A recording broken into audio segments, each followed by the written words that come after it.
देखी प्रत्येक बच्चा जो है स्कूल में लंच टाइम में अपना क्या होता है कि लंच करता है, लेकिन बाबा साहब के ऊपर ये पाबंदियां थी कि हमारी तरफ मुंह करके आप खाना नहीं खाओगे, दीवार की तरफ मुंह करके आप खाना खाओगे।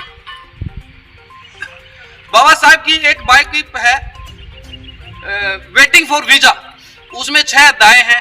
4 में बाबा साहब ने अपने बारे में बताया है और 2 में उन्होंने समाज के बारे में बताया है। उन्होंने उस बायोपिक में अपने में लिखा है no PN no water, no PN no water. उस समय के समाज में क्या था कि पहली बात तो कोई अपने समाज दलित समाज का कोई भी पढ़ाई नहीं कर सकता था, और जिसको एडमिशन दुआ जैसे कि बाबा साहब पढ़ रहे थे, हाँ, तो इनके लिए एक पाबंदियां ये भी थी कि आप मटके में पानी नहीं पी सकते, नल को चला के पानी नहीं पी सकते। यहां तक कि मतलब ये यातनाएं बाबा साहब ने सही है, पीएन आएगा ऊपर से पानी पिलाएगा तभी आप पानी पी सकते हो। जिस दिन पीएन की छुट्टी है उस दिन बाबा साहब या दलित समाज का कोई भी बच्चा जो पढ़ रहा है, हाँ, वो नहीं पी सकता पानी, पूरे दिन प्यासा ही रहेगा। इतनी यातनाएं सहने के बाद बाबा साहब ने एक पार्क में बैठे हुए थे, तो देखा कि उनके गुरुजी ने उन्हें अंबेडकर अपना टाइटल दिया था। इसलिए टाइटल दिया कि आप जहां भी जाओगे, आप अगर अपना जो टाइटल लगाओगे गैल सकपाल, हाँ, तो एक दलित समुदाय का था। और जो इनके गुरुजी थे करसन केशव अंबेडकर जी, उन्होंने ये कहा कि बेटा आप मेरा टाइटल यूज करो, आप कहीं भी जाओगे तो एक बार तो आपको ये जरूर कहेंगे कि आप रुको।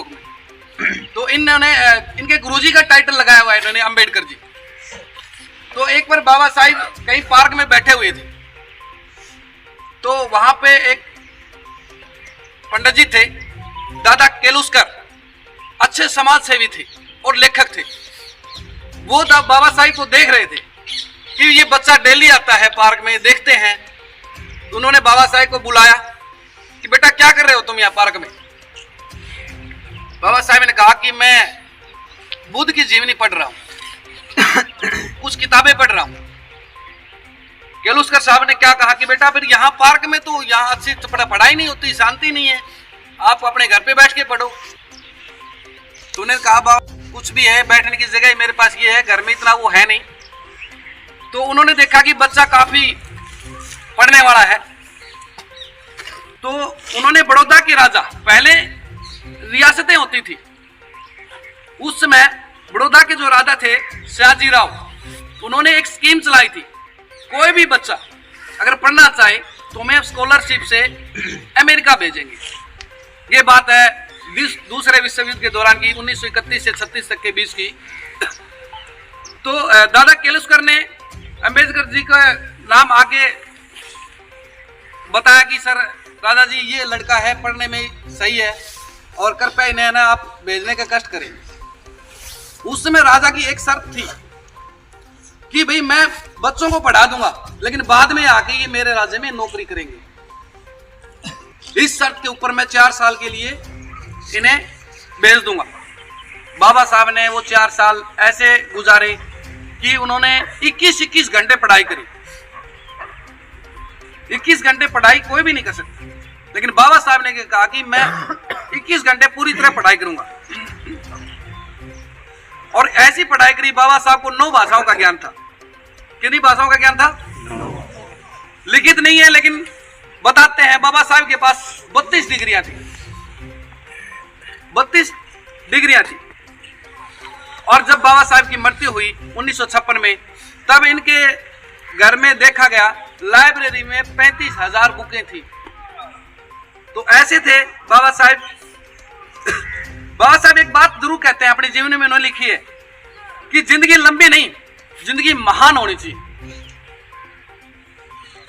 तो ऐसे थे बाबा साहब जिन्होंने दुनिया का सबसे बड़ा लिखित संविधान बनाया, और आज के दिन बनाया था वो 26 नवंबर को।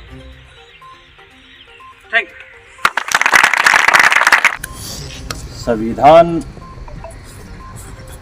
हम सबको क्या क्या पावर देता है, क्या क्या कर्तव्य देता है, ये सब की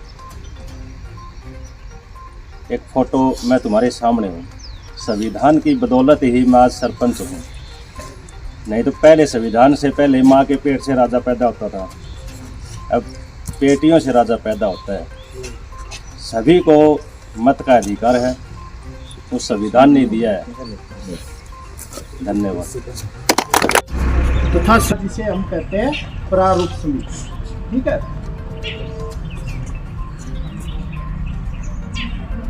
भारतीय समाज के इस महान नेता डॉक्टर भीमराव अंबेडकर ने शिक्षा और कानून व्यवस्था के क्षेत्र में अपना बहुत बड़ा योगदान दिया तथा वह समाज से भी वंचित है। मतलब जिस व्यक्ति को अपने अधिकार नहीं पता वह समाज में कट चुका है।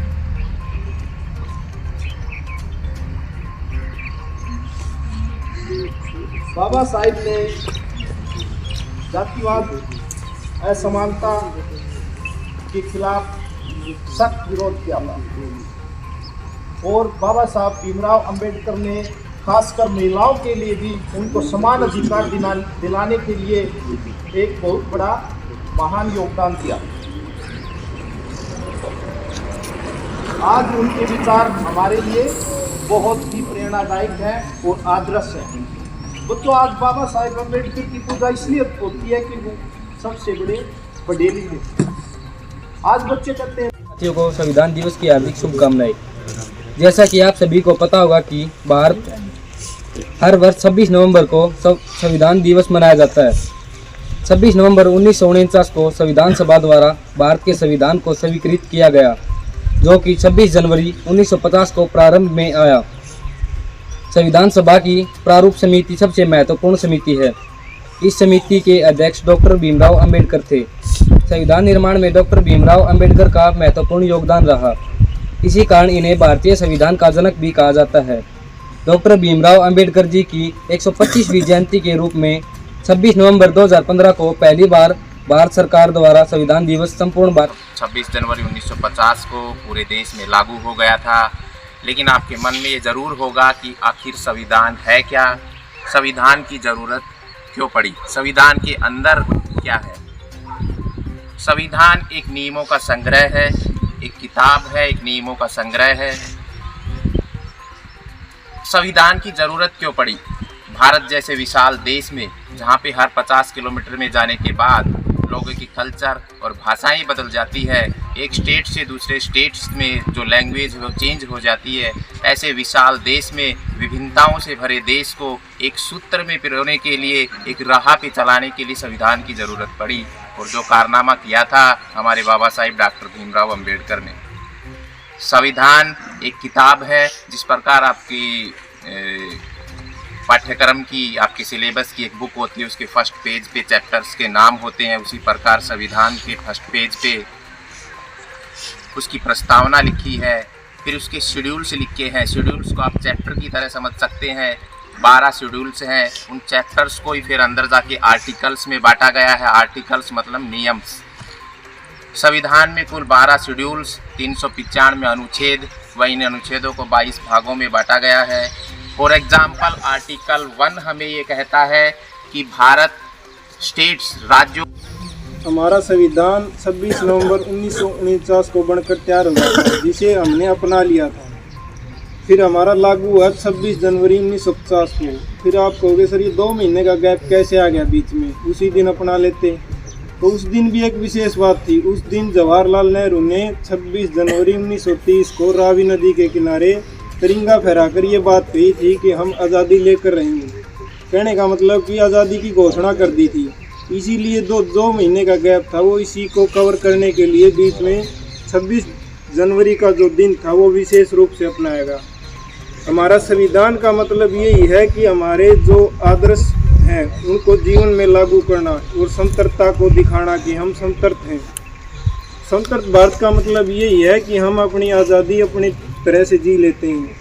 और इसमें एक अहम भूमिका है डॉक्टर भीमराव अंबेडकर जी की। उनका कहना ये है कि जैसे कि आपको ड्रेस पहना रखी है सभी को, इससे ये नहीं पता चलेगा कि आप ब्राह्मण हो, जाट हो, बनिया हो, कुछ हो।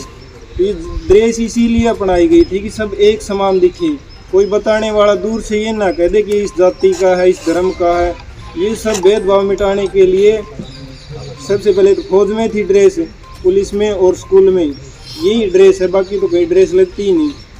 तो इसका कारण यही था कि ये जो बीच का भेदभाव इसको समाप्त कर दिया जाए। हमारे संविधान में 6 मौलिक अधिकार हैं और 11 कर्तव्य हैं।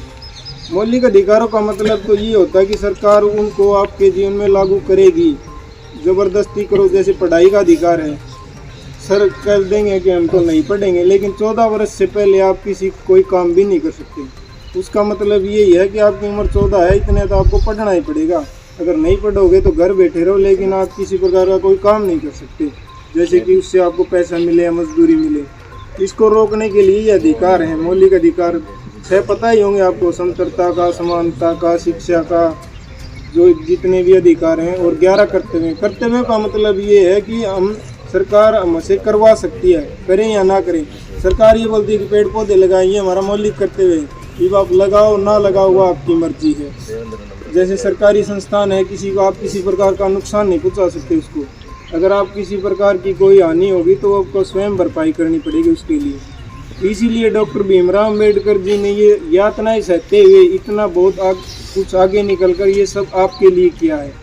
और हमें हमारे जीवन में जो भी समतलता मिली है उसको लागू करके हमें जीवन में अपनाकर उसे आगे बढ़ने के लिए प्रेरित करना चाहिए। इसलिए मैं आपको यही बात बताना चाहता हूँ